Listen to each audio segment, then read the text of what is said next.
Alright guys, today I'm your speaker, Alyssa Jones, and I'll be speaking to you about the collaborative learning model and why we should implement it. So, I'm sure most students are familiar with the sight of pearly white 5x6 desk. You sit down, you stare straight at the teacher, all your attention's focused there, and if you even try to talk about the same subject to your friend, you get reprimanded. You're put in trouble, written up, we're all familiar with it. But I believe that I have a sort of solution for this terrible idea. So, I want to talk to you about the collaborative learning model. It focuses on group work, on students interacting with each other, and while getting material from the teacher, it helps us gain our ideas through each other. So, how do we begin learning about this model? What do we need to know? Well, what is collaborative learning? How do we implement it? And what are the benefits? Isn't that the important question?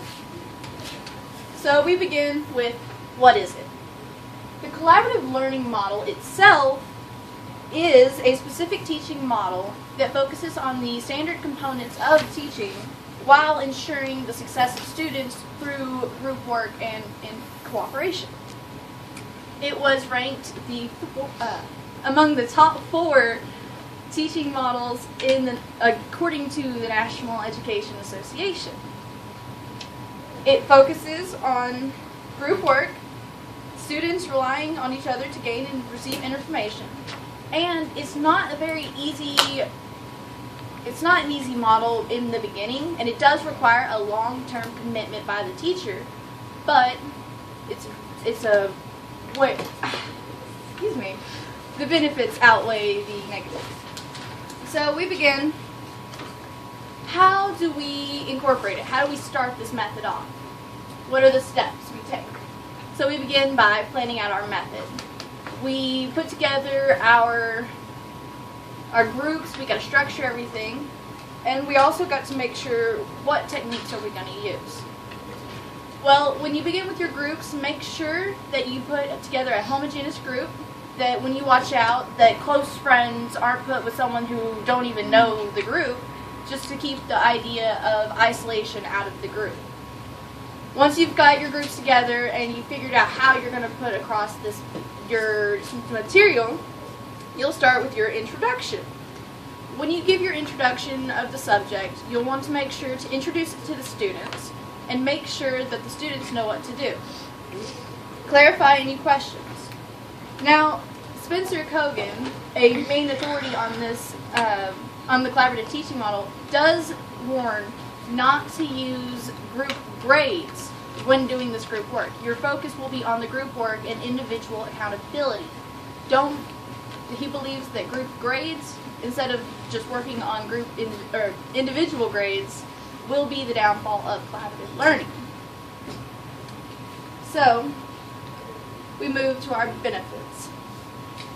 For students, the benefits are far more tremendous. It focuses on grade enhancement, communication, responsibility, teamwork skills, personal accountability, responsibility, sharing of authority, higher achievement and productivity, and then a greater psychological health. Our social skills are improved, our communication with each other. But it helps us establish the idea of, if we have an argument with somebody, we learn not just to be headstrong and stubborn about it, but to look at the strategies of others, the ideas of others, and to take that into account. But the benefits don't only hold to the student. Teachers can also benefit from this as well. It has collaborative learning has a higher impact on student performance. It has a higher student retention, as students will want to come back and will be more introduced and involved in this idea than most others. And then it incorporates a better student-to-student and student-to-faculty relationship.